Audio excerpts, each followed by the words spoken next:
Hello everyone, welcome all of you, good morning. तो आज जो जो हम लोग कल लास्ट क्लास में जहाँ तक हम लोग पढ़ लिए थे, आज उसके आगे हम लोग कंटिन्यू करने वाले हैं।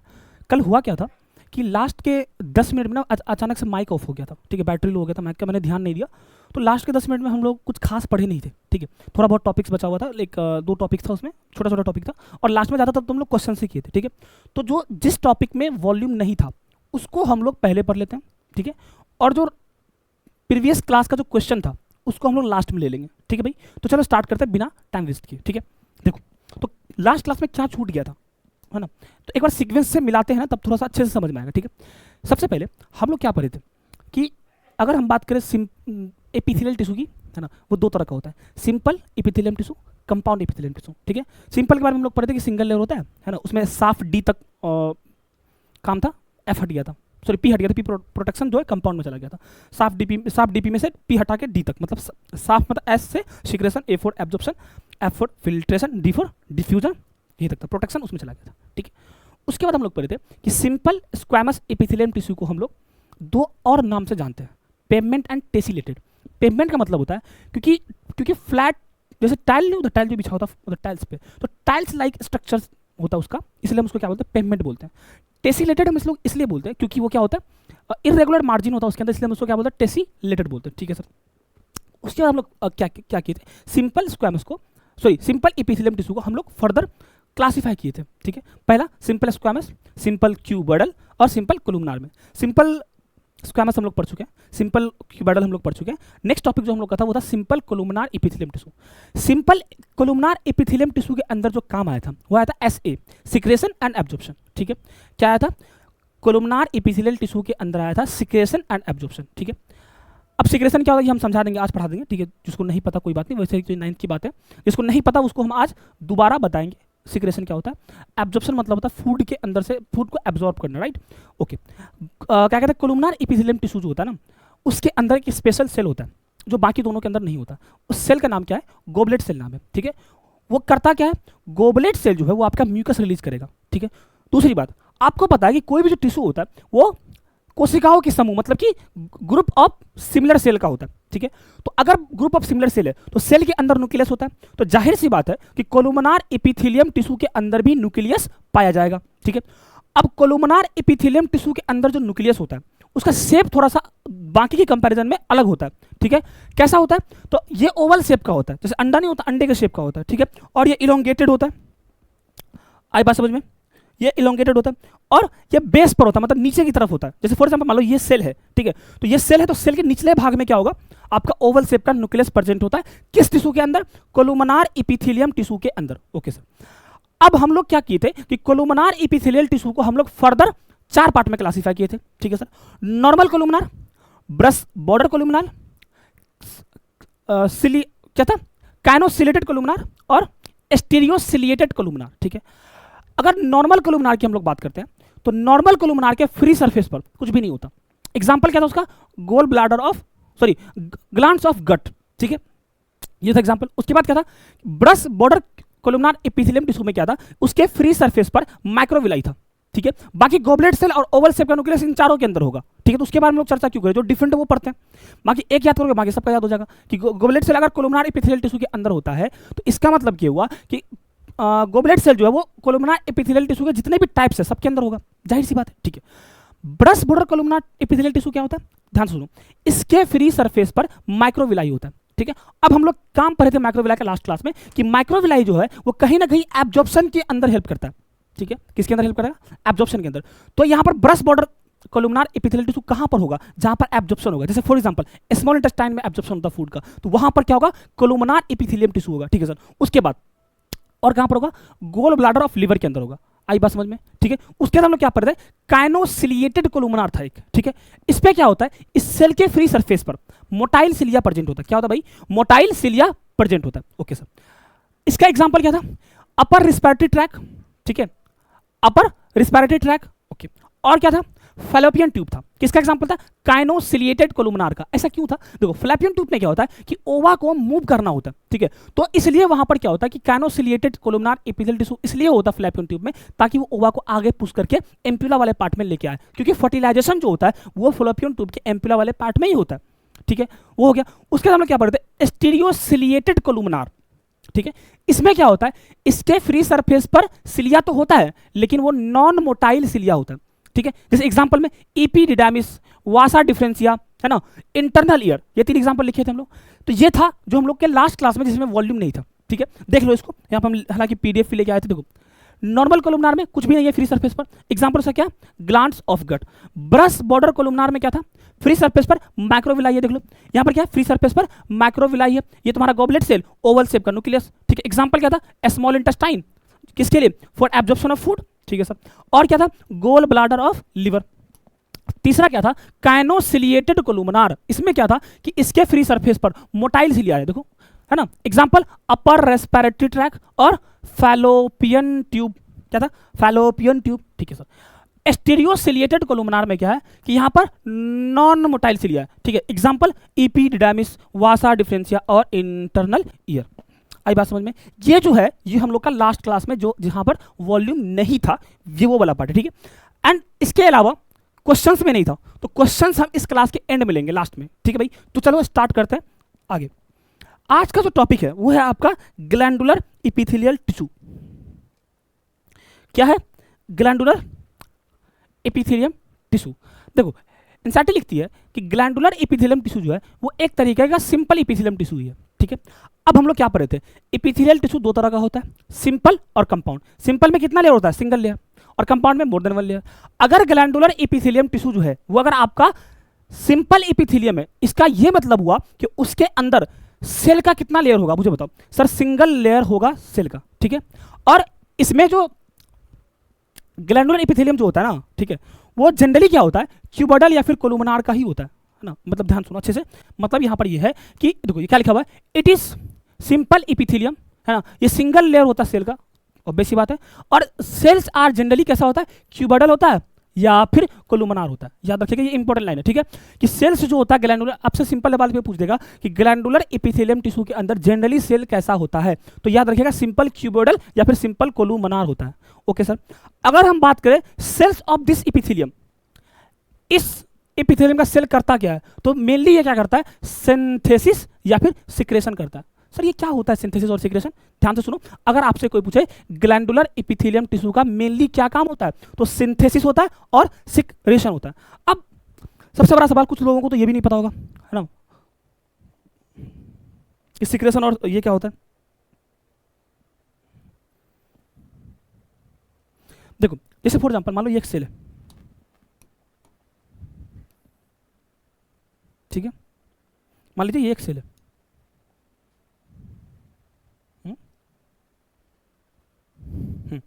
मान लीजिए ये एक 2 सेल है, ठीक है, सेल है, इसके बीच में ध्यान सुनो, ये दोनों क्या सेल है।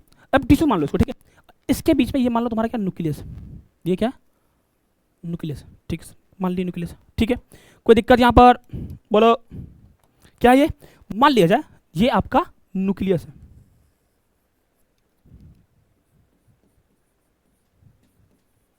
ओके सर, मान लो इसके अंदर कुछ केमिकल बना, देखो यहाँ पर इस तरीके से मान लो कुछ केमिकल बना, मतलब इस सेल ने कुछ केमिकल्स बनाया, क्या बनाया, कुछ केमिकल्स बनाया। ठीक है, ये क्या बनाया, मान लो कुछ केमिकल्स बनाया, कुछ भी बना सकता है, मान लो एक्स बनाया, ठीक है, एक्स बनाया, तो क्या किया, सेल ने सिंथेसिस किया किसी कंपाउंड कंपोनेंट का, इसी को हम लोग बोलते हैं सिंथेसिस। मतलब क्या हुआ, अगर हम बात करें सिंथेसिस का, तो ये क्या है, making making making any component by cell, any या फिर कंपाउंड लिख सकते हो, एनी कंपाउंड बाय सेल्स, इसको हम लोग क्या बोलते हैं, सिंथेसिस बोलते हैं। अब ये जो कंपाउंड बना, ठीक है, ध्यान सुनो, मान लो ये जो तुम्हारा कोई कंपाउंड एक्स कंपाउंड बना, जब ये सेल से बाहर निकलेगा, क्या भाई, जब ये सेल से बाहर निकलेगा, इसी को हम लोग सिक्रेशन बोलते हैं। मतलब मान लो ये बाहर निकल गया इस तरीके से, ये बाहर निकल गया, है ना, सेल से बाहर निकला, सेल से बाहर निकला, ठीक है, मतलब ये हुआ कि ये जो तुम्हारा अंदर जो एक्स कंपाउंड बना था, अगर वो सेल से किसी भी दरमियान अगर बाहर निकल जाए, इसको हम लोग क्या बोलते हैं, सिक्रेशन बोलते हैं। मतलब क्या हुआ, मतलब क्या हुआ,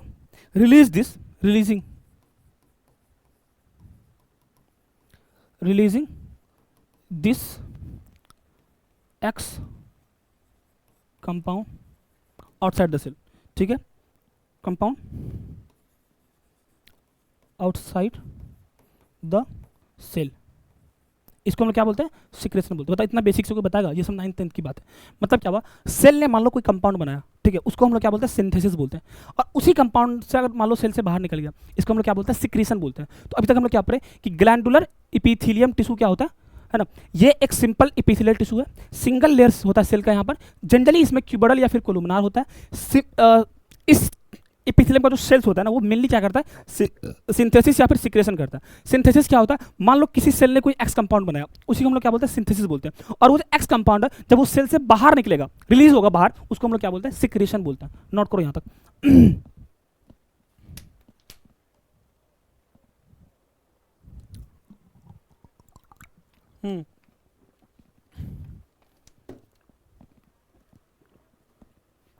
आगे बढ़े क्या, देखो, हाँ, अब ग्लैंडुलर एपिथेलियम टिश्यू को हम लोग ग्लैंड्स भी बोलते हैं, ठीक है। ये मेनली दो तरह का होता है ना, on the basis of number of cell, यहाँ पे लिख लो, on the basis of number, on the basis of number of cell के आधार पर ग्लैंडुलर एपिथेलियम टिश्यू या फिर ग्लैंड्स जो होता है वो दो तरह का होता है। कौन कौन सा, एक होता है आपका यूनिसेलुलर ग्लैंड्स, नाम से पता चल रहा होगा, एक ही सेल यहाँ पर सारा फंक्शन करेगा, ठीक है। मतलब ग्लैंडुलर एपिथेलियम टिश्यू जो होता है या फिर ग्लैंड्स की बात करें, ये on the basis of number of cell, ये दो तरह का होता है। पहला यूनिसेलुलर ग्लैंड्स एंड दूसरा मल्टी सेलुलर ग्लैंड्स, ठीक है।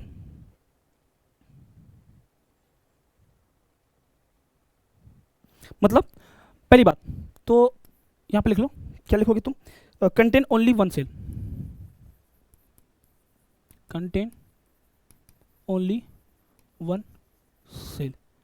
सर इसका मतलब क्या हुआ कि अगर मान लो कि यूनिसेलुलर ग्लैंड्स के अंदर है ना, कि अगर मान लो यूनिसेलुलर ग्लैंड्स के अंदर एक ही सेल होता है ना, मतलब क्या हुआ, ग्लैंडुलर एपिथेलियम टिश्यू के अंदर अगर मान लो एक ही तरह के सेल है, ठीक है, तो उसको हम लोग क्या बोलेंगे यहाँ पर, इसका मतलब क्या हुआ, वही एक सेल जो वो सिक्रेशन भी करेगा और सिंथेसिस भी करेगा, क्योंकि ग्लैंडुलर एपिथेलियम का काम ही होता है secretion and SS, secretion and synthesis.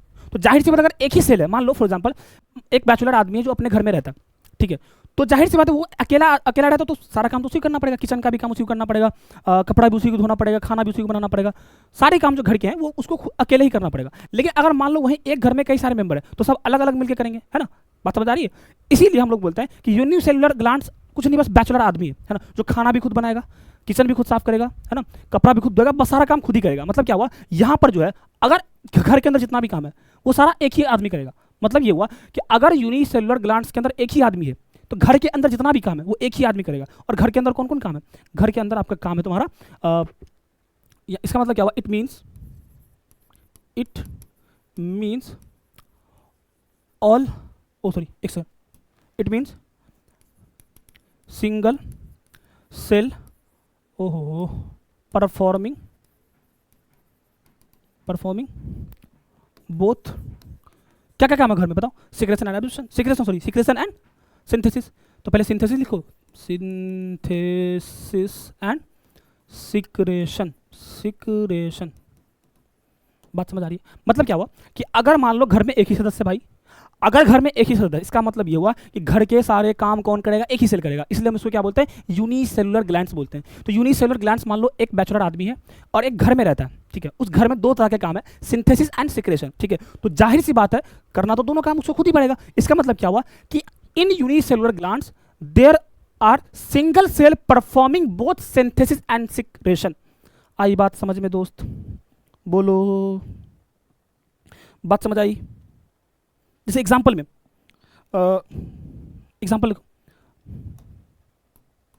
Example goblet से ये क्या करता है बताओ, म्यूकस को रिलीज करता है।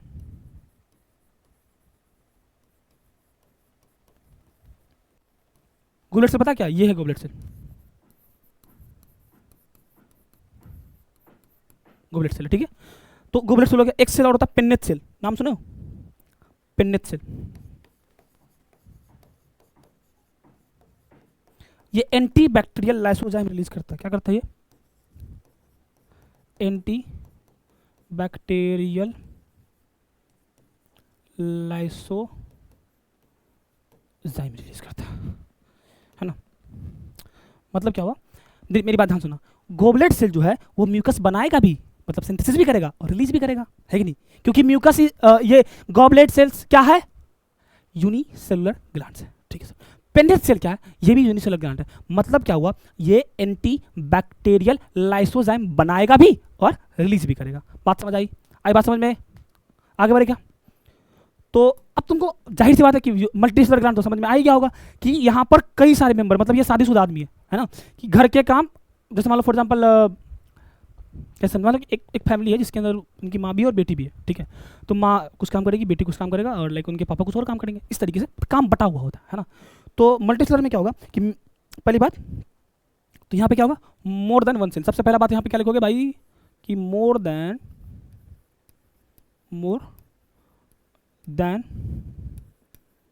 वन सेल, या फिर इसको लिखो मिनी सेल। मतलब यहाँ पे ये हुआ कि बहुत सारे सेल्स मिलकर यहाँ पर क्या होगा, यहाँ पर होगा क्या भाई, यहाँ पर होगा मेनी सेल्स, उसका उल्टा कर दो ना, क्या होगा यहाँ पर, many cells form this gland, मतलब इस ग्लैंड को बहुत सारे सेल मिलकर बनाएंगे, फॉर्म दिस ग्लैंड, ठीक है, and they do synthesis and secretion, synthesis and secretion of a compound, मतलब सारे मिलकर क्या करेंगे, सिंथेसिस भी करेंगे और रिलीज भी करेंगे। एग्जाम्पल इसका इंपॉर्टेंट है भाई, example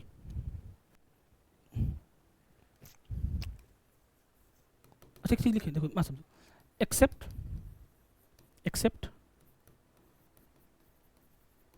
example of unicellular gland, मतलब यूनिसेलुलर ग्लैंड के अंदर जितना भी एग्जाम्पल है उसको छोड़ के मोस्टली क्या होता है तुम्हारा मल्टीसेलुलर ग्लैंड से होता है। तो except example of unicellular glands.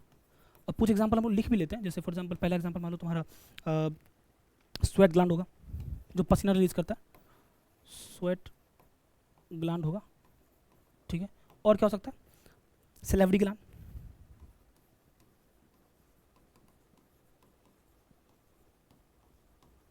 और भी इस तरीके से ईटीसी लिख लो यहाँ पर, ठीक है, बात समझ में आ रहा है।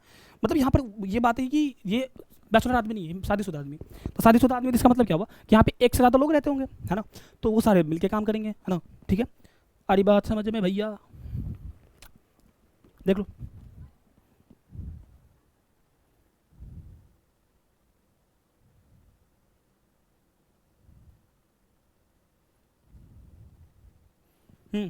क्लियर यहाँ तक,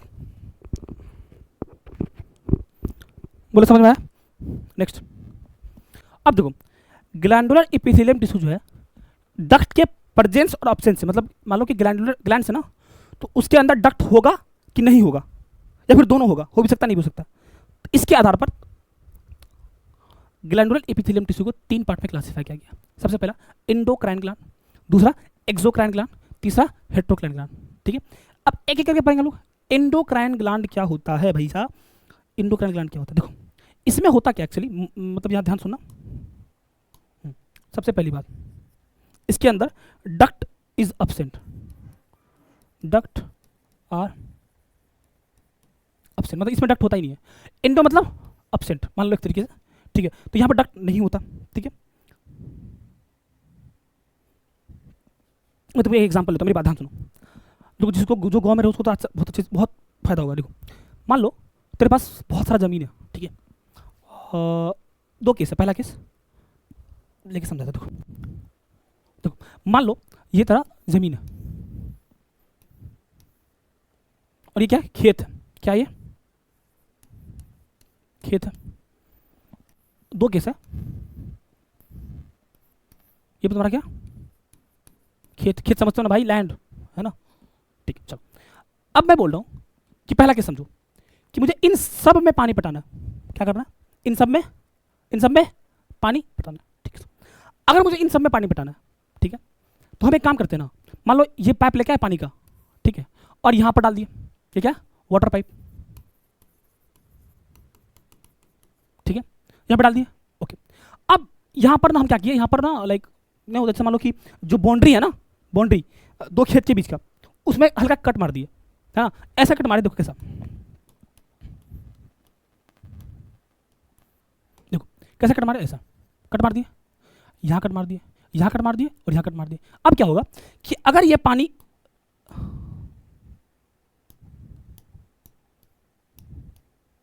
मान लो ये पानी आया, मान लो ये पानी आ गया, ये पानी आया, अब क्या होगा, ये इसके इसके बहते बहते बहते बहते इस समय जाएगा, यहाँ से बहते बहते इसमें जाएगा, और यहाँ से बहते बहते इसमें आएगा, और इसमें, इस तरीके से।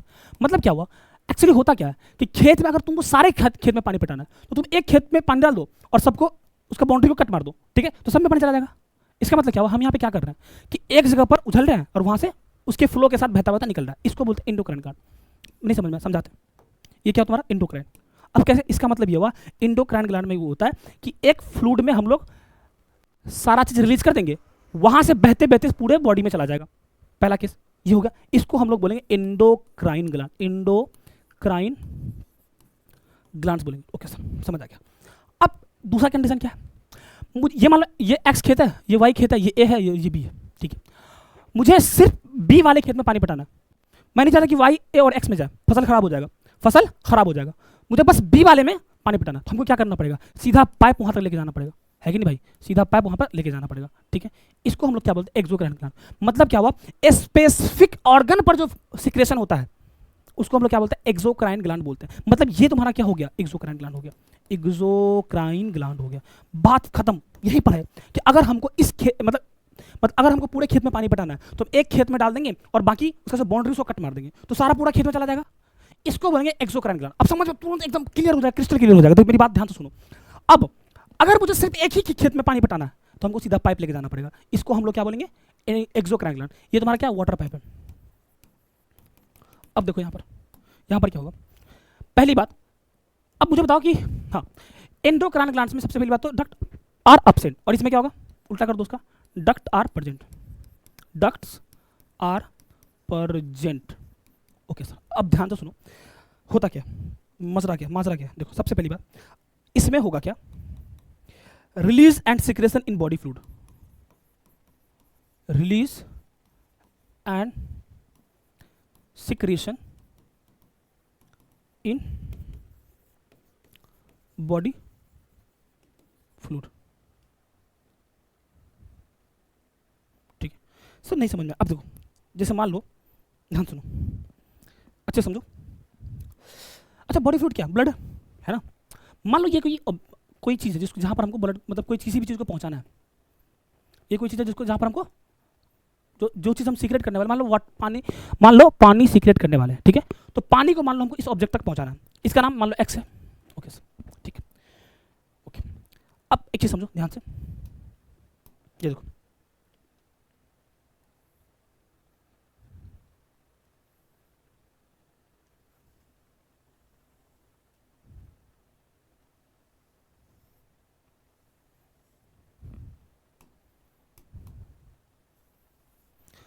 अब मुझे यहाँ तक पहुँचाना है, लेकिन यहाँ पर मेरे पास कोई डक्ट नहीं है स्पेशली वहाँ पहुँचाने के लिए, ठीक है, तो हम क्या करते हैं, इसके अंदर रिलीज कर देंगे, मतलब यहाँ पर रिलीज कर देंगे इस तरीके से, ये अपना बहता बहता बहता बहता बहता बहता बॉडी फ्लूइड के साथ बहता बहता बहता बहता यहाँ पहुँच जाएगा।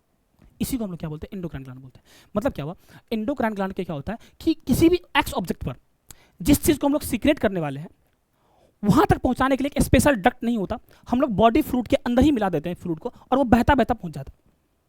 समझ आ रहा है, इसी को हम लोग क्या बोलते हैं, एंडोक्राइन ग्लैंड बोलते हैं। बात समझ आई भाई, है ना। ये क्या है, इसके अंदर क्या होगा, ब्लड होगा ब्लड, ठीक है। एग्जाम्पल इसका देखो, एग्जाम्पल, जितना भी हार्मोन रिलीजिंग ग्लैंड है सब क्या है तुम्हारा, एंडोक्राइन ग्लैंड है। ऑल हार्मोन रिलीजिंग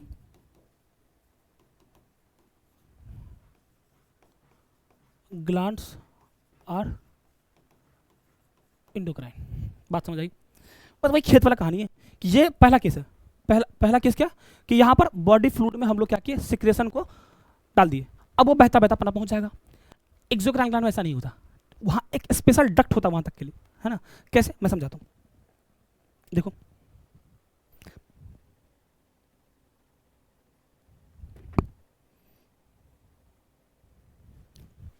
देखो, ये जो ऑब्जेक्ट था इस पे पहुंचाने के लिए क्या था, अलग से मेरे पास कोई डक्ट नहीं था, सीधा हमको बॉडी फ्लूइड मिलना था। यहां पर क्या होगा कि रिलीज सिक्रीशन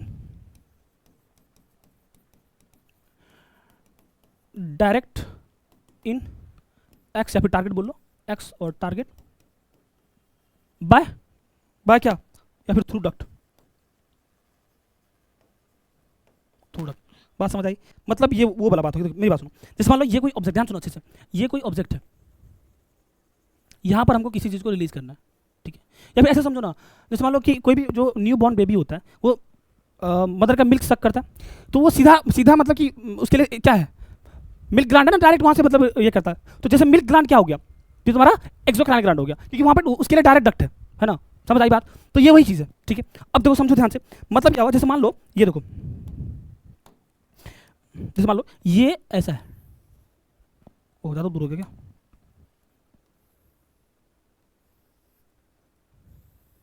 ठीक है? ये ऐसा है,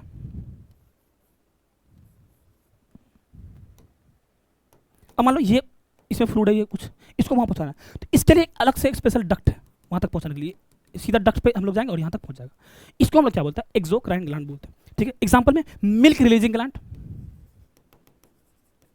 मिल्क रिलीजिंग ग्लैंड। दूसरा एग्जांपल क्या है, enzyme releasing gland,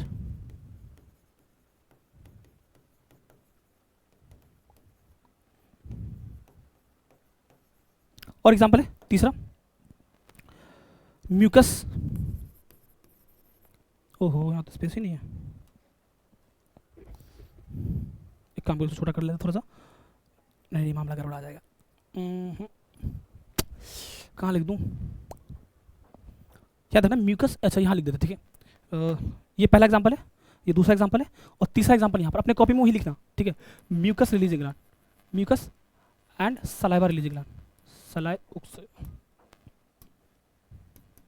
saliva releasing gland, ये सब क्या, ये तुम्हारा एक्सोक्राइन ग्लैंड। बात समझ आई? आई बात समझ में? देखो मैं फिर से समझाता हूँ, डोंट वरी।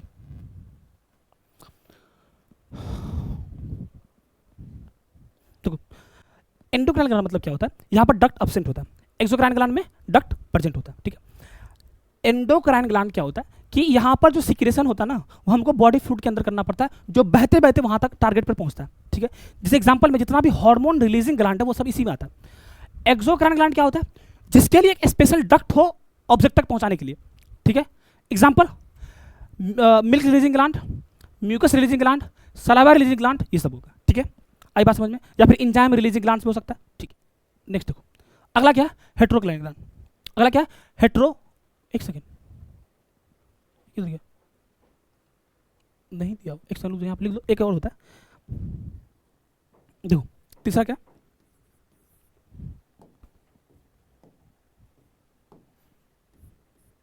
हेटेरोक्राइन ग्लैंड्स। अब इसका मतलब समझ रहे होगे, इंडो और एक्सो दोनों, इंडो और एक्सो दोनों। सबसे पहला बात मिक्स्ड बोलते हैं इसको, मिक्स्ड मतलब एक्सो भी, अरे exocrine and endocrine both present. Example क्या होगा, जैसे पेनक्रियास, ठीक है? ओवरी एंड टेस्टिस, ठीक है? इटिस, मतलब ये हेटेरोक्राइन ग्लैंड्स क्या होता है, जो दोनों चीज, दोनों मतलब जिसमें दोनों होता है, दोनों केस है, एक्सोक्राइन ग्लैंड भी और एंडोक्राइन ग्लैंड भी। जैसे एग्जांपल में पेनक्रियास, ओवरी एंड टेस्टिस हो गया। बात आई समझ में?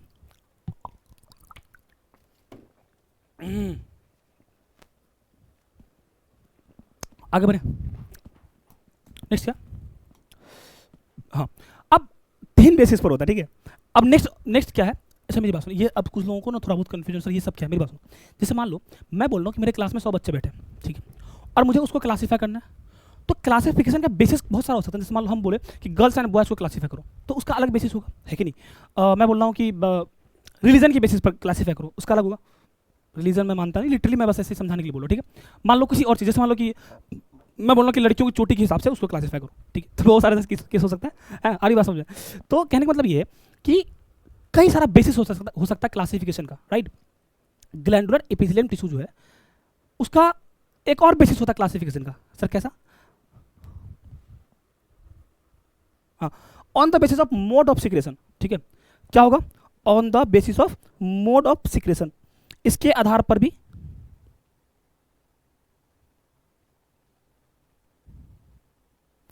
है ना, इसके मतलब कि हाँ देखो, तो ग्लैंडुलर एपिथेलियम टिश्यू जो होता है, ग्लैंड जो होता है, वो मोड ऑफ सिक्रेशन के बेसिस पर 3 तरह का होता है। कौन कौन सा? पहला पहला क्या होगा? मीरोक्राइन। पहला क्या होगा? मीरोक्राइन। सर क्या होता है मीरोक्राइन? देखो मैं समझाता हूं।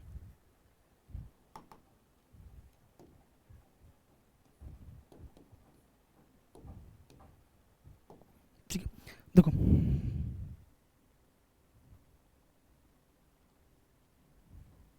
इसमें देखो, लिख लो बस इसको। सेल्स रिलीजिंग, सेल्स रिलीज, जिसको सीक्रेट करना वो मतलब सिक्रेशन बाय डिफ्यूजन। अगर डिफ्यूजन के हिसाब थ्रू अगर कोई ग्लैंड किसी चीज को रिलीज करता है, उसको हम लोग क्या बोलते हैं? मीरोक्राइन ग्लैंड बोलते हैं, बाय डिफ्यूजन। ठीक है सर, एग्जांपल अभी लिखा था, एग्जांपल में क्या आ जाएगा? नॉर्मल स्वीट ग्लैंड, एग्जांपल में नॉर्मल स्वेट ग्लैंड्स। और कोई एग्जांपल है? ठीक है, salivary and digestive gland also, salivary and digestive, और म्यूकस भी ले सकते हो। ये सब क्या होता है? जिसमें जो मतलब ये सारी चीजें जो होता है, इसमें जो सिक्रेशन होता है ना, वो डिफ्यूजन के थ्रू होता है। डिफ्यूजन समझते हो ना? समझते हो है ना? मतलब कैसे समझा यार, मतलब लिटरली अपने आप मतलब कि डिफ्यूज होना, जैसे गैस का डिफ्यूजन होता है उस तरीके से, ठीक है? मीरोक्राइन ग्लैंड हो गया। अब दूसरा क्या है, मतलब समझ में आया? मीरोक्राइन ग्लैंड के अंदर जो सिक्रेशन होता है वो डिफ्यूजन के थ्रू होता है, ठीक है? दूसरा केस क्या है? दूसरा केस क्या है? Apocrine gland.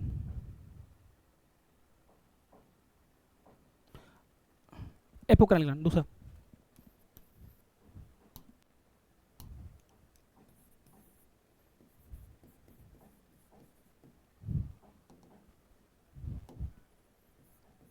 एपोक्राइन, ठीक है?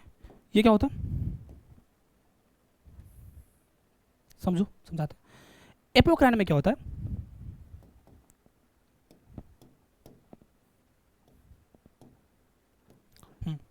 देखो, इसमें एपिकल पार्ट, एपिकल पार्ट क्या है इसमें? Apical part of cell of cells release secretion. नहीं समझ में आया? इसको डायग्राम के थ्रू देखना पड़ेगा। जैसे मान लो ये देखो ऐसे,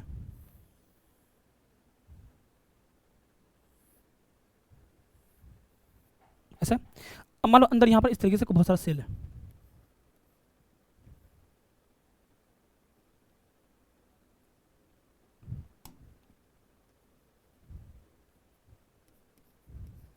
ठीक है? तो ये अंदर क्या है? ये सारा बहुत सारा सेल्स है, ठीक है? तो इस सेल्स में क्या है कि ये जो एक सेल्स है, देखिए ध्यान से, ये क्या हो गया? ये बाहर निकल गया। अब ये बाहर निकला, इसके अंदर क्या है? देखो यहाँ पर सिक्रेशन है, सिक्रेशन है, ठीक है? अब ये कुछ समय बाद जब तुम इसको देखोगे तो ये अलग एक पार्ट बन जाएगा, ऐसे देखो इस तरीके से, और इसके अंदर क्या है? सिक्रेशन है ना? इसको बोलते हैं हम लोग एपिकल पार्ट, ठीक है? और ये बाहर बाद में इस तरीके से बाहर रिलीज हो जाएगा, ठीक है?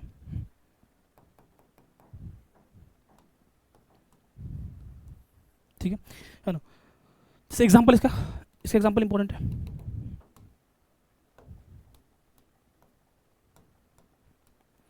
क्या होगा? मेमोरी ग्लैंड्स और axillary sweat gland.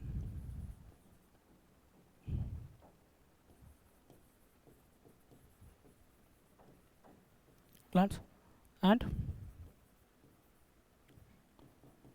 axillary sweat glands। ठीक है, बात समझ में आई? आई बात समझ में? अब तीसरा कौन सा होता है? Holocrine gland. यहाँ हो जाएगा, ट्राई कर दिया जाएगा।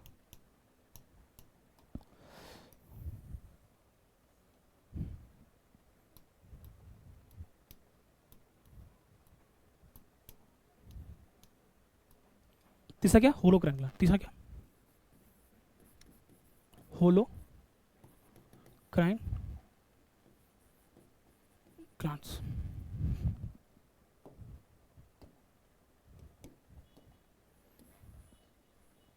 देखो इसको भी समझते हैं।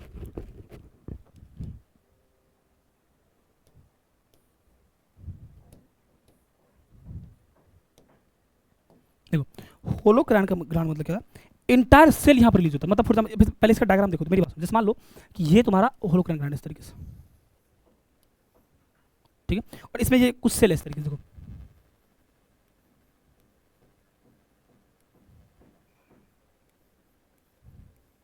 ठीक है, अब मान लो यहां से इस जगह से एक सेल ऐसे बाहर निकला, इसके अंदर सिक्रेशन है।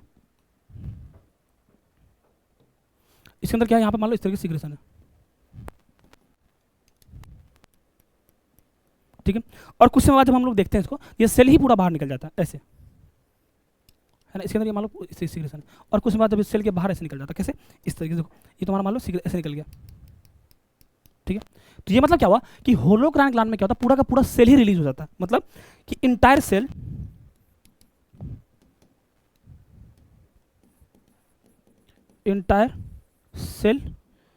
Release as secretion, release as secretion, ठीक है ना। जैसे एग्जांपल में all oil and wax releasing gland.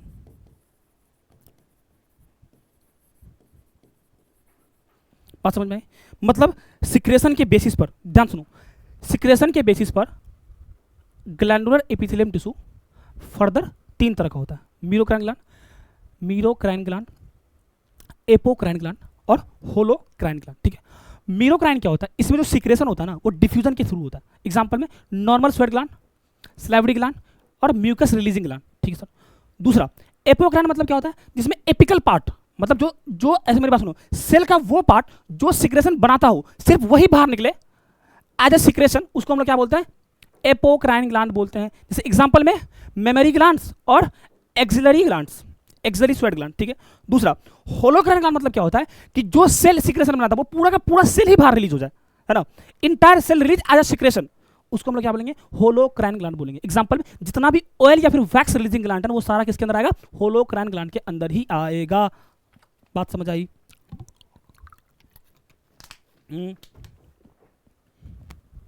इसके बाद क्या? अब नेक्स्ट क्या? सूडो स्ट्रेटिफाइड क्या होता है?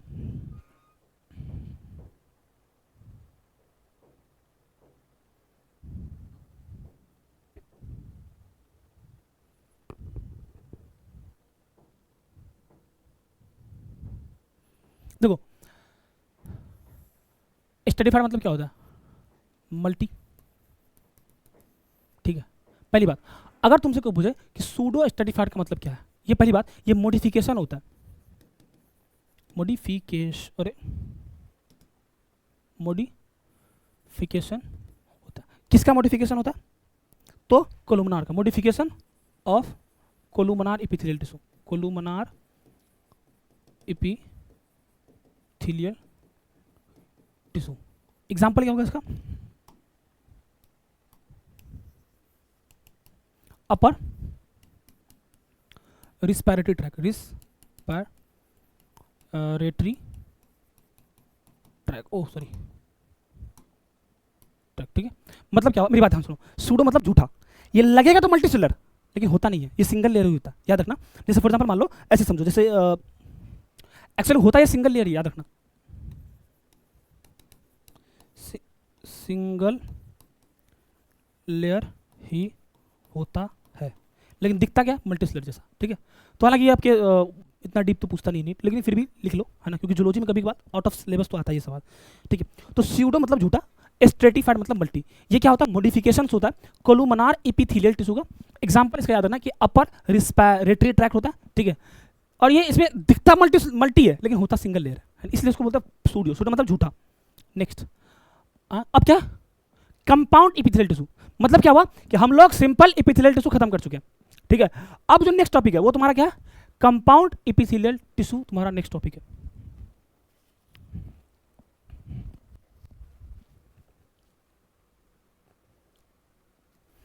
देखो, अब तुम्हें पता है कि कंपाउंड एपिथेलियल टिश्यू मतलब क्या होगा, कि क्या होगा, consist more than one layer of cell. मतलब क्या हुआ, इसमें एक से ज्यादा सेल होंगे, है ना। देखो क्या है कि consist more than one layer of cells, है ना, present in compound epithelial tissue, है ना। मतलब क्या हुआ कि कंपाउंड एपिथेलियम के अंदर मोर देन वन लेयर होता है सेल का, ठीक है। अब इसका फंक्शन की अगर बात करें तो दो तरह का फंक्शन होता है। एक तो होता एक तो तुम्हारा होता है मेन फंक्शन, और दूसरा क्या होता है तुम्हारा,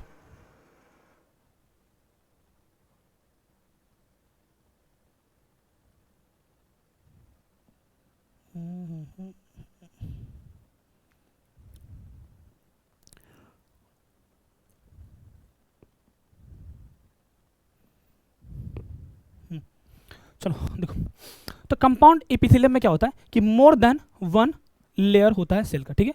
इसके दो फंक्शन है, या तो एक होता तुम्हारा मेनली क्या क्या काम करता है, और एक होता तुम्हारा लिमिटेड रोल, मतलब किसी में बहुत ही कम रोल होता है। तो याद रखना कि हम आपको ऑलरेडी पढ़ा चुके हैं कि कंपाउंड एपिथेलियल टिश्यू मतलब बहुत अच्छा खासा रोल होता है केमिकल और मैकेनिकल स्ट्रेस में, है ना।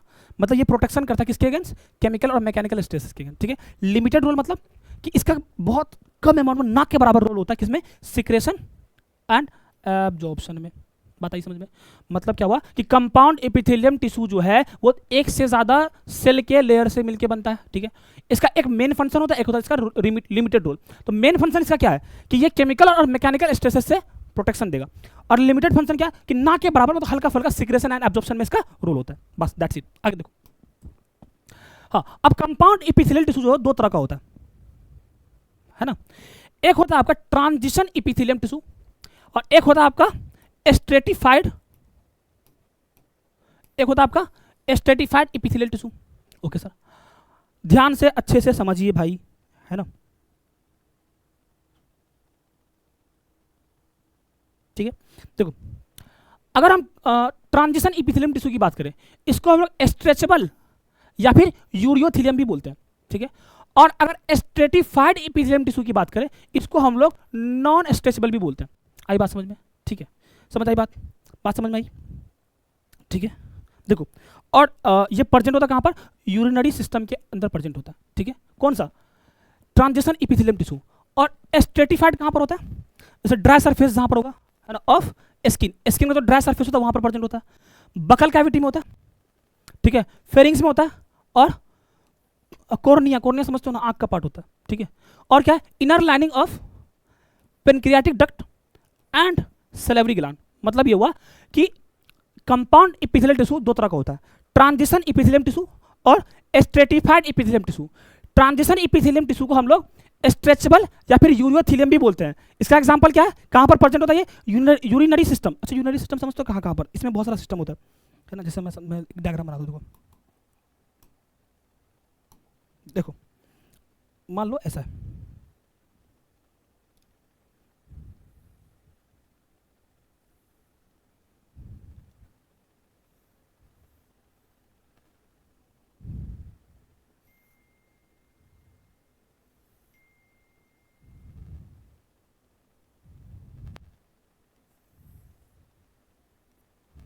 है ना। देखो, तो यूरिनरी सिस्टम में होता है, बहुत सारे एग्जांपल है। जैसे पहला पेल्विस, पेल्विस में होता है। दूसरा यूरेटर में होता है। तीसरा यूरिनरी ब्लैडर में होता है, यूरिनरी ब्लैडर में होता है। चौथा कहाँ पर होता है, proximal urethra of male, proximal urethra of male के अंदर होता है। पेल्विस क्या पता है ना? पेल्विस देखो क्या होता है,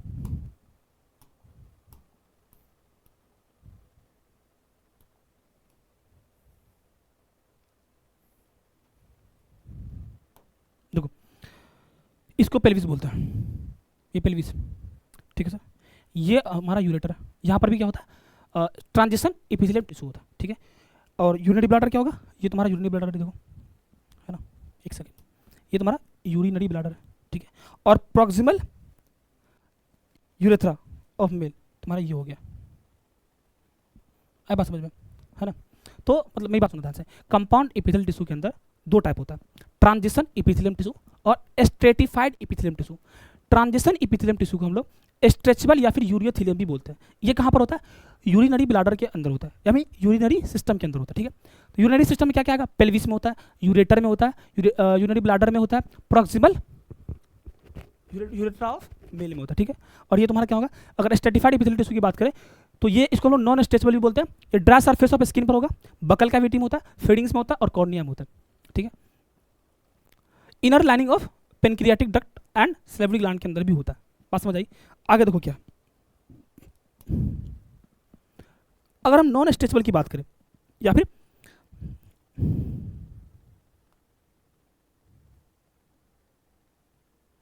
ठीक है, अगर हम नॉन स्ट्रेचेबल की बात करें, एक सेकेंड,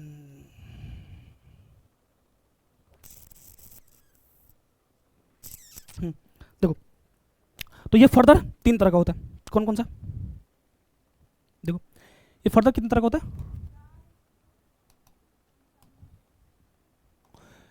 तीन तरह का होता है। पहला स्ट्रेटिफाइड स्क्वैमस, स्ट्रेटिफाइड स्क्वैमस, ठीक है, ठीक है। एक होता तुम्हारा stratified cuboidal, stratified cuboidal, cuboidal. और तीसरा क्या होता है, स्ट्रेटिफाइड कोलुमनार। क्या होगा, स्ट्रेटिफाइड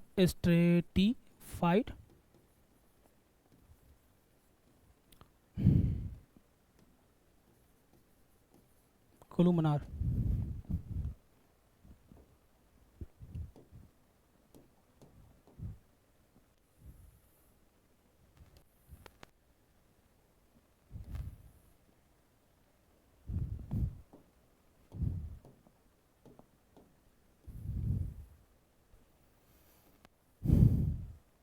ठीक है, देखो अगर हम स्ट्रेटिफाइड कोलुमनार की बात करें, ठीक है, तो बस इससे एग्जांपल याद रखना क्योंकि आउट ऑफ एनसीईआरटी और कुछ भी नहीं है इसमें, ठीक है। ये फर्दर दो तरह का होता है,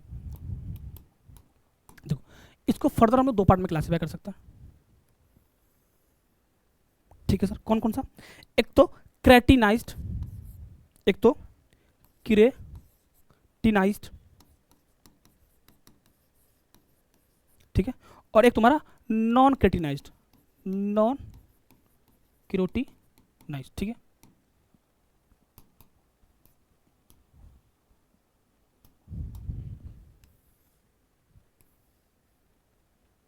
बस इसका एग्जांपल याद करो और कुछ भी नहीं, ठीक है, बस इसका एग्जांपल याद करना और कुछ भी नहीं,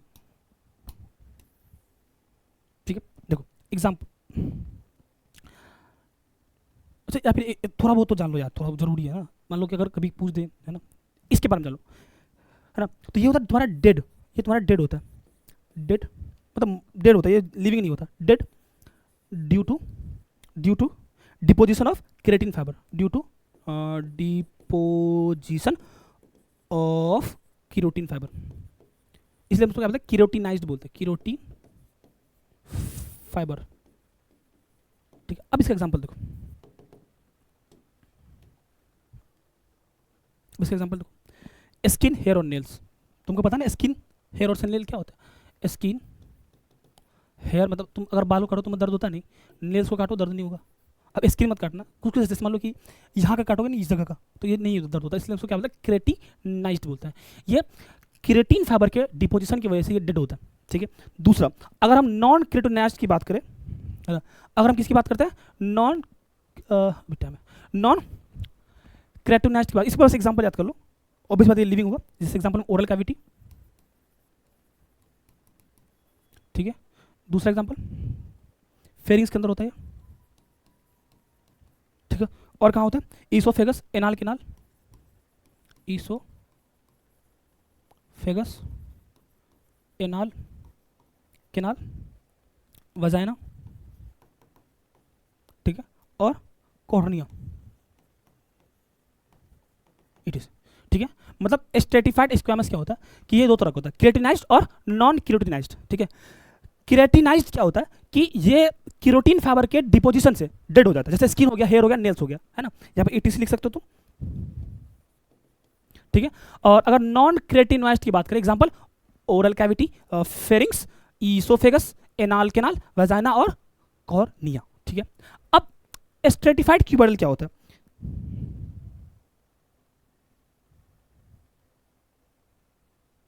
याद रखना, ये होगा तुम्हारा लार्ग डक्ट या फिर टिब्यूल्स, लार्ग डक्ट या फिर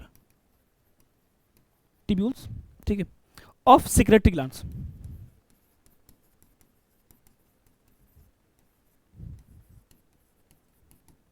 मतलब अगर स्ट्रेटिफाइड क्यूबोइडल की बात करें तो लार्ग डक्ट जो होगा या फिर लार्ग टिब्यूल जो होगा सिक्रेटरी ग्लैंड का, उसके अंदर पाया जाता है तुम्हारा स्ट्रेटिफाइड क्यूबोइडल। एग्जांपल जैसे सलेवरी और मेमेल, एग्जांपल लिख लो, जैसे सलेवरी हो गया और मेमोरी ग्लैंड हो गया, और भी बहुत सारा हो सकता है, उतना पढ़ने की जरूरत नहीं है, मेमोरी, इट इज, ठीक है। अगर हम स्ट्रेटिफाइड कोलुमनार की बात करें तो ये, इसका बस एग्जांपल याद कर लो, क्या होता है, कौन जक्टिवा ऑफ आई, दूसरा एग्जांपल एनाल केनाल, है ना।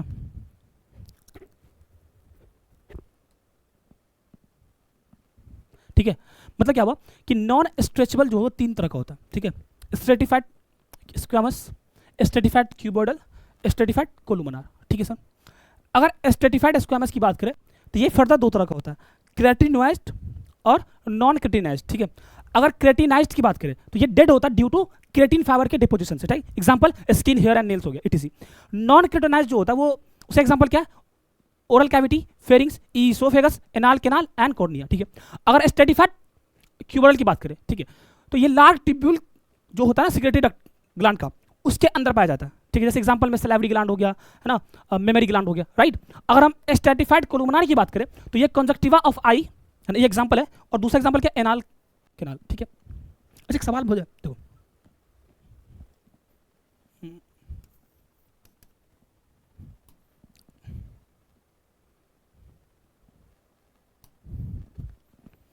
TQ, which of the following examples are present both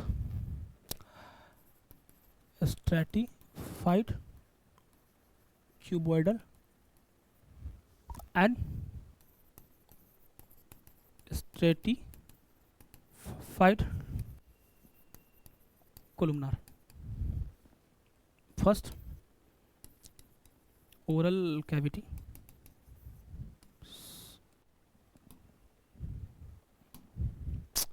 क्या हो रहा है भाई, हटना। B vagina, C anal canal,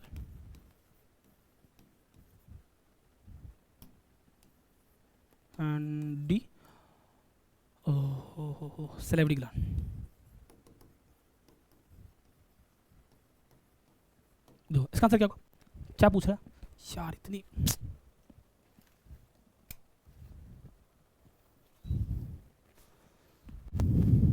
हाँ। देखो क्या which of the following example are present both stratified cuboidal and stratified columnar, ठीक है। तो देखो यहाँ पर ऐसा कौन सा एग्जांपल है जो दोनों के अंदर है, स्ट्रेटिफाइड, एक सेकंड सॉरी सॉरी सॉरी उल्टा हो गया, एक सेकंड रुक जा।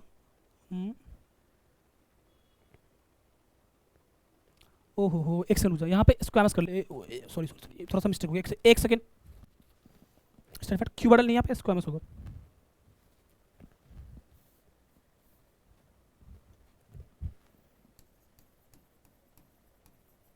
स्क्वामस होगा, ठीक है।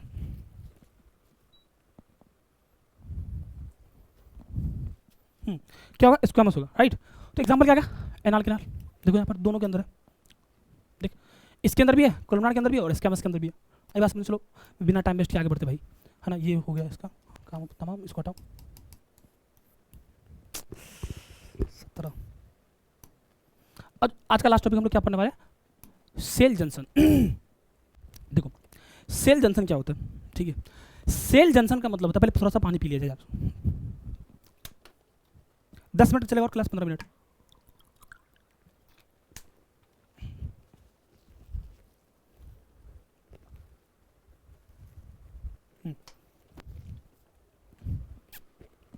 देखो क्या है, cell junction are made up of protein and they are structurally and functionally link to cell together. मतलब मेरी बात सुनो, सेल जंक्शन जो वो मेनली प्रोटीन का बना होता है, ठीक है। और ये दो सेल को आपस में कनेक्ट करता है, किसी भी रीजन से करे, खाना लेने के लिए करे, भोजन के लिए करे, पानी के लिए करे, प्यार मोहब्बत इसके लिए करे, कुछ भी के लिए करे, लेकिन तुमको काम काम काम की बात किया तुम्हारे लिए भाई। देख कि cell junction are made up of protein, पहला बात ये प्रोटीन का बना होता है। दूसरा बात, they are structurally and functionally link to cell together, मतलब दो सेल को आपस में जोड़ने का काम कौन करता है, सेल जंक्शन। जंक्शन मतलब क्या होता है, जो पटना जंक्शन, ठीक है, लुधियाना जंक्शन, जहाँ पे सारे लोग आके मिलते हैं, कनेक्टिंग लिंक है ना वो भाई, है ना। इसलिए हम लोग बोलते हैं कि सेल जंक्शन जो है वो दो सेल को आपस में जोड़ने का काम करता है, ओके। देखो दूसरी बात, cell junction are mainly present in epithelium tissue, मतलब सबसे ज्यादा सेल जंक्शन किसके अंदर होता है, एपिथेलियल टिश्यू के अंदर होता है, ठीक है सर। अब सेल जंक्शन तीन तरह का होता है, गैप जंक्शन, टाइट जंक्शन और एडहेरेंस जंक्शन, ठीक है। अब सबसे इंपॉर्टेंट बात, गैप जंक्शन क्या होता है,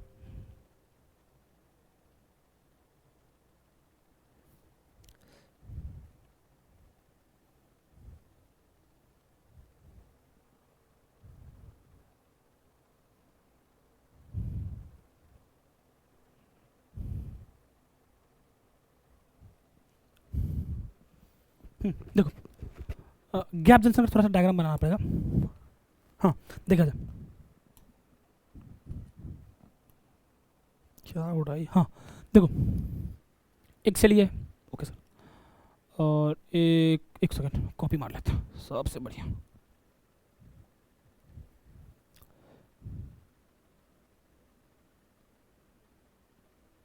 एक सेल ये, ठीक है।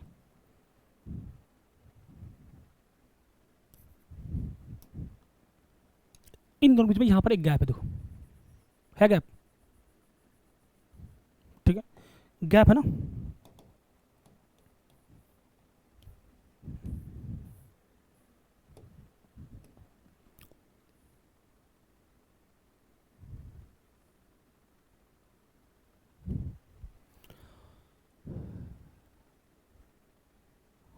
देखो एक्चुअली होता क्या, ये दो सेल आपस में है, ठीक है, और आपको पता है कि दो सेल के बीच में ये जो स्पेस होता है इसको हम लोग क्या बोलते हैं, साइटोप्लाज्म बोलते हैं। क्या बोलते हैं इसको, इसको हम लोग क्या बोलते हैं, साइटोप्लाज्म बोलते हैं। ध्यान सुनो,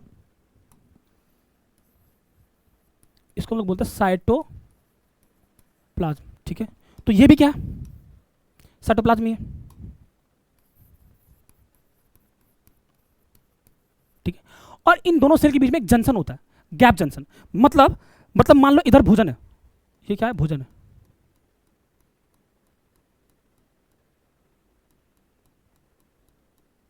ठीक है, भोजन है, ठीक है। इधर से इधर ट्रांसपोर्ट करना, इधर से इसको इधर ट्रांसपोर्ट करना, ठीक है। तो इसी को मतलब एक गैप के थ्रू, मतलब इन मान लो ये तुम्हारा पड़ोसी है और ये तुम्हारा घर है। तुम्हारा पड़ोसी तुमको कुछ देना चाहता है, उसके लिए गेट है ना, गेट। तो वो जो गैप जंक्शन होता है दो घर के बीच में, है ना, उसको हम लोग क्या बोलते हैं, गैप जंक्शन बोलते हैं। क्या बोलते हैं उसको, गैप जंक्शन बोलते हैं। मतलब क्या हुआ कि ये इधर से इधर आएगा भाई,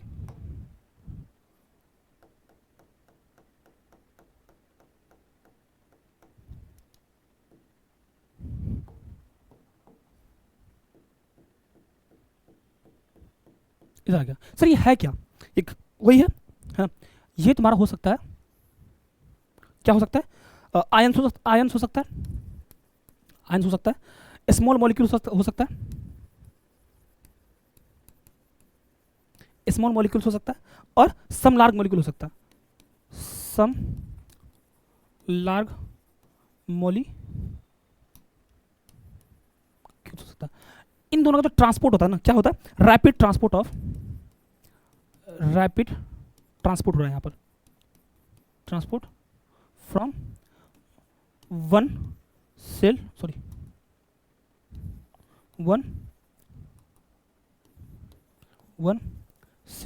टू अनदर सेल।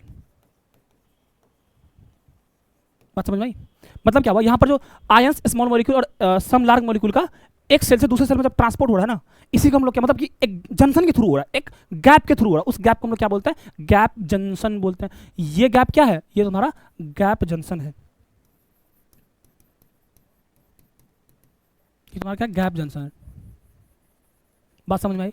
पर गैप जंक्शन कुछ भी नहीं होता, दो सेल के बीच का इंटरलिंक जहां से भोजन ट्रांसपोर्ट होता है। ठीक है, अब इसके बारे में थोड़ा सा पढ़ लेते हैं। यहाँ तो क्या लिखा हुआ है कि gap junction are present in muscular and nervous tissue. ये तो मतलब टिश्यू चार तरह का होता है ना, एपिथेलियल, कनेक्टिव, मस्कुलर, नर्वस। तो अगर गैप जंक्शन की बात करें तो गैप जंक्शन जो होता है ना, ये आपका प्रेजेंट होता है बाबू, प्रेजेंट होता है मस्कुलर और नर्वस टिश्यू के अंदर।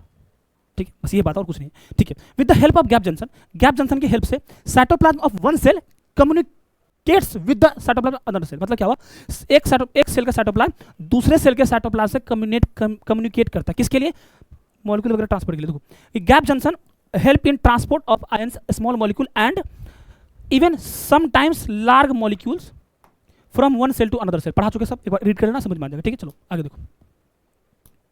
नेक्स्ट क्या है, अडहेरिंग जंक्शन क्या होता है। सर ये क्या होता है अडहेरिंग जंक्शन? पहली बात, इसको डेस्मोजोम भी बोलते हैं, ध्यान सुनो। It is also called desmosome. कहाँ लिख दूँ, यहाँ लिख दूँ, ओके। ऑल्सो कॉल्ड यार क्या हो रहा है ये, called desmosome. Also called desmosome. ठीक है, ओके, ठीक है। सर होता क्या है, ध्यान सुनो। ये दो सेल को आपस में जोड़ के रखता है ना। मतलब क्या हुआ, जैसे इधर समझो, जैसे मान लो ये एक सेल है, ये एक सेल है, इसके बीच में कुछ इस तरीके का कनेक्शन है ना। इस कनेक्शन को हम लोग क्या बोलते हैं, अडहेरिंग जंक्शन बोलते हैं। ये दोनों सेल को आपस में जोड़ के रख रहा है, मतलब सीमेंटिंग का काम कर रहा है। किसका काम कर रहा है, सीमेंटिंग का काम कर रहा है। ठीक है, मतलब क्या हुआ कि अगर मैं बात करूं यहां पर, तो ध्यान से देखा जाए कि मान लिया जाए कि ये एक सेल है, हाथ से बनाता रुक जाओ, ये मान लो एक सेल है, देखो ध्यान से। ठीक है,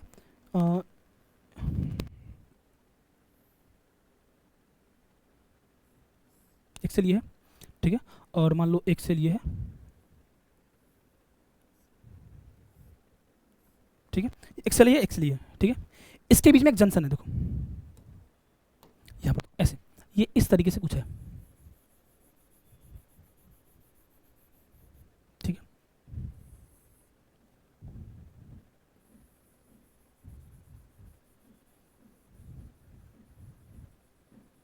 ये ठीक है, अब इसमें हो क्या रहा है कि कुछ इस तरीके का कनेक्शन है, यहाँ देखो ऐसा ऐसा कनेक्शन है,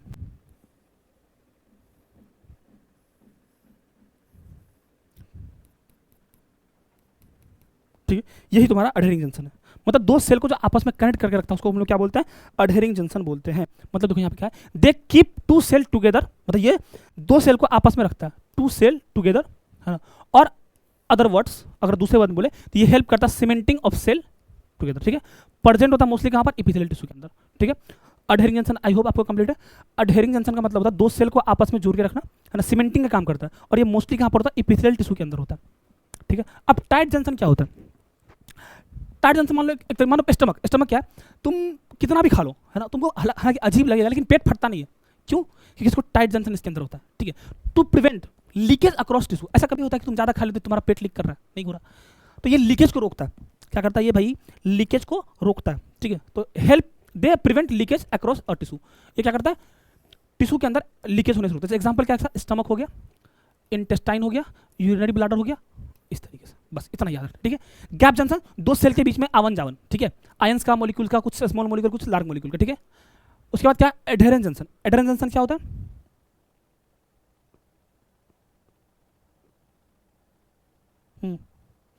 हाँ, एडहेरेंस जंक्शन क्या था कि कीप सीमेंटिंग, मतलब क्या हुआ, ये दो सेल को आपस में जोड़ने का काम करता है। सीमेंट है, जैसे मान लो दो ईंट को जोड़ने का काम कौन करता है, सीमेंट करता है, उसी तरीके से। टाइट जंक्शन क्या, ये लीकेज को रोकता है, जैसे स्टमक के अंदर, इंटेस्टाइन के अंदर, यूरिनरी ब्लैडर के अंदर, तो आज यहाँ तक का क्लास हो गया। नेक्स्ट, ये नोट, ये इंपॉर्टेंट है। पहला बात कि in epithelial tissue all three junction are present, मतलब एपिथेलियल टिश्यू के अंदर तीनों जंक्शन प्रेजेंट होता है, टाइट जंक्शन भी, गैप जंक्शन भी और एडहेरेंस जंक्शन भी, ठीक है। उसके बाद in connective tissue no cell junction, मतलब अगर तुमसे कोई पूछे कौन से टिश्यू के अंदर जंक्शन होता ही नहीं है तो वह है तुम्हारा कनेक्टिव टिश्यू। मस्कुलर टिश्यू और नर्वस टिश्यू के अंदर होता है सेल जंक्शन होता है, ठीक है। बस इतना ही याद रखना तुमको, और इसमें कुछ नहीं है। बात समझ आई? कितना हो गया? हाँ ठीक है, चलो तो कुछ PYQ कर लेते हैं। देखो चंद सवालात हो जाए। पहला NEET 2015 function of gap junction is to. तो गैप जंक्शन जैसे तुम सुने मन में, तो तुम्हारे मन में कुछ सर्कुलेट करना चाहिए। क्या? सबसे पहली बात, गैप जंक्शन तो दो सेल के साइटोप्लाज्म को आपस में जोड़ता है, और एक सेल से कुछ भी आयंस हो गया, मॉलिक्यूल्स हो गया, स्मॉल मॉलिक्यूल्स हो गया, लार्ज मॉलिक्यूल्स हो गया, एक सेल से दूसरे सेल में ट्रांसपोर्ट होता है। इसी को हम लोग क्या बोलते हैं? गैप जंक्शन बोलते हैं, ठीक है। पढ़ो यहाँ पे, फैसिलिटेड कम्युनिकेशन बिटवीन, फैसिलिटेड मतलब ट्रांसपोर्ट ही हुआ एक तरीके से, ठीक है। पढ़ो ना, पूरा समझ में आ जाएगा। Facilitated communication between adjoining cells by, adjoining मतलब पड़ोसी, कनेक्टिंग साइटोप्लाज्म, ठीक है, for rapid transfer of ions, small molecules and some large molecules, ठीक है। Okay, stop substance from leaking across tissue, दूसरा ऑप्शन है। तीसरा ऑप्शन क्या है? Separate two cells from each other, ठीक है। तीसरा क्या है? Performing cementing keep neighbouring cell together, ठीक है। देखो आंसर इसका क्या होगा? पहला आएगा। क्यों पहला आंसर? दूसरा देखो क्या, stop substance from leaking across, ये क्या है? ये तुम्हारा टाइट जंक्शन है। Okay sir. दूसरा, separate two cell from each other, ये क्या है? कुछ है ही नहीं, ऑप्शन गलत है। Perform cementing to keep neighbouring cell, ये क्या तुम्हारा? अडहेरेंस जंक्शन है, यानी कि जिसको डेस्मोजोम भी बोलते हैं, डेस्मोजोम भी बोलते हैं। बात समझ आई? अगले सवाल की तरफ बढ़ते हैं। नेक्स्ट क्वेश्चन, नीट 2021 क्या है? Identify the types of cell junction that help to stop the leakage of the substance across tissue and, मतलब पहला देखो, एंड मेरी बात ध्यान सुनो, identify type of cell junction that help to stop leakage of the substance across a tissue and facilitation of communication with neighbouring cells via rapid transfer of ion और molecules. इसमें दो सवाल है। कितना सवाल है इसमें? दो क्वेश्चन है।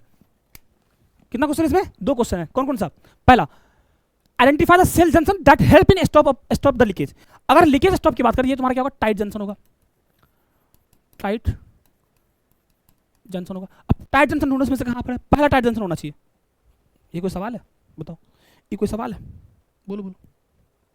आगे देखो, रिस्पेक्टिवली बोल रहा है ना, तो पहले तो हमारा भाई तीनों गलत है। देखो टाइट जंक्शन नहीं, यहाँ पे भी नहीं, यहाँ पे भी नहीं, ठीक है। दूसरा क्या? Rapid transport. दूसरा क्या होना चाहिए? गैप जंक्शन होना चाहिए। देखो यहाँ पर, हाँ ठीक है, डी आंसर है। पर एक ऑप्शन एक बना के सारा गलत है। पहला क्या होगा कि cell junction that help in stop of leakage, stop the leakage, stopping leakage में पहला ऑप्शन टाइट जंक्शन होना चाहिए, और यहाँ पर रिस्पेक्टिव में होता है एक एक करके होना चाहिए, मतलब पहले उसके पहले टाइट जंक्शन और बाद में transfer of the gap junction. तो पहले टाइट तो एक ही ऑप्शन में लिखा हुआ, देखो बाकी तो टाइट है ही। नेक्स्ट क्वेश्चन, अगले आंसर क्या होगा? 4। अगले क्वेश्चन की तरफ बढ़ते हम लोग। नेक्स्ट क्वेश्चन क्या है? नीट 2021 कब का है? नीट 2021 का। Cuboidal epithelium with brush border of microvilli found in, क्या बोल रहा है? क्यूबॉइडल ब्रश, क्या क्वेश्चन पर ध्यान से, cuboidal epithelium with brush border microvilli, क्या आंसर होगा? कब का है? नीट 2022 का। हम ईयर चेक कर रहे थे, ठीक है। तो आंसर क्या होगा? Cuboidal epithelium of epithelium with the brush border microvilli. याद करो क्या बनाए थे कि कहां कहां पर होगा, एक बार पढ़ लो। सेकेंड आंसर होगा कैसे? प्रॉक्सिमल कन्वर्टेड ट्यूब्यूल नेफ्रॉन, यानी कि पीसीटी में पढ़ाए थे, क्या होता है? क्यूबॉइडल होता है। याद करो कल पढ़ाए थे। अगले सवाल, goblet cells of elementary canal are modified from, क्या होगा बताओ तो? किसका मॉडिफिकेशन है? या तो क्यूबॉइडल या फिर कोलुमनार। तो कंपाउंड तो नहीं होगा, स्क्वामस नहीं होगा। अब ये क्या है? आंसर एक होगा। क्यों? क्योंकि एक ही जगह यहाँ पे कोलुमनार है, या फिर ये क्या हो सकता है? और क्यूबॉइडल भी हो सकता है, क्यूबॉइडल भी हो सकता है। आई बात समझ में? नेक्स्ट क्वेश्चन की तरफ चलते हम लोग। ये क्या? नीट 2019 का, ठीक है। द क्या है? Ciliated epithelial cells are requited to move particle और क्या है? म्यूटस म्यूकस होगा वहाँ पर। In a specific direction in human this cell are mainly present in है। ये कैसा क्वेश्चन है भाई?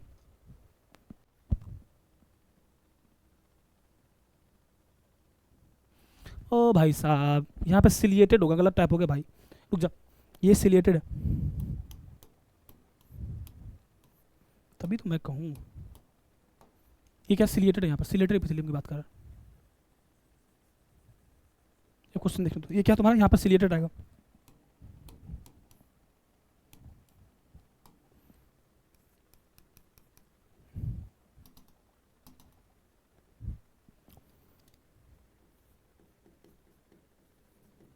सिलिएटेड पहले, दूसरा आगे आगे भी गलती है sir. Ciliated epithelium cells are requited, required होगा यहाँ पर, कैसे टाइप किया, रिक्वायर्ड टू मूव पार्टिकल्स और mucus, mucus in a specific direction in humans this cells are mainly present. अब बताओ क्या होगा? देखो सिलिएटेड में अभी आज ही पढ़े हम लोग, सिलिया कहाँ पर होता है? अगर मूवमेंट बनाए तो क्या उसको हम लोग क्या बोलते हैं? काइनोसिलेटेड बोलते हैं। तो कहाँ पर होगा? ब्रैंक्यूल्स मतलब अपर रिस्पिरेटरी ट्रैक ये है, अरे ब्रैंक्यूल्स मतलब अपर रिस्पिरेटरी ट्रैक तो यही है, अपर रिस्पिरेटरी ट्रैक तो यही है, ब्रैंक्यूल्स है ना, और फैलापियन ट्यूब। देखो ये आंसर होगा, ऑप्शन नंबर ए होगा, ठीक है, ऑप्शन नंबर ए आंसर होगा। कैसे? क्योंकि हम बताए थे आपको कि अच्छा ब्रैंक्यूल्स क्या, ये समझ लो भाई, अपर रिस्पिरेटरी ट्रैक का एक पार्ट है ब्रैंक्यूल्स, ठीक है। जब पढ़ोगे ब्रीथिंग तो समझ में आएगा, ठीक है। अब नेक्स्ट, अच्छा ये सब छोड़ देगा, खुद से कर लेना, ये टाइम हो गया अच्छा खासा। क्या typical location of simple squamous epithelial tissue including inner lining all except stomach हैगा, तो ये सब कर लेना यार खुद से।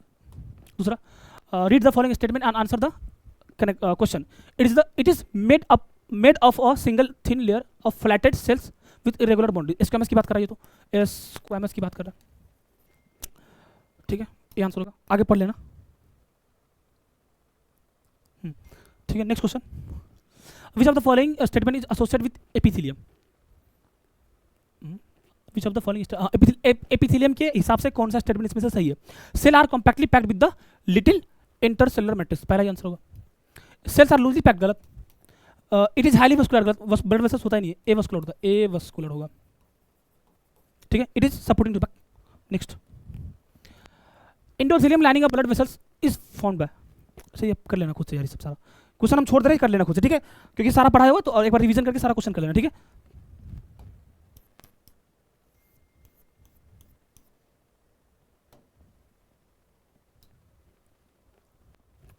ये तो रिपीट हो गया, स्टमक आंसर आएगा।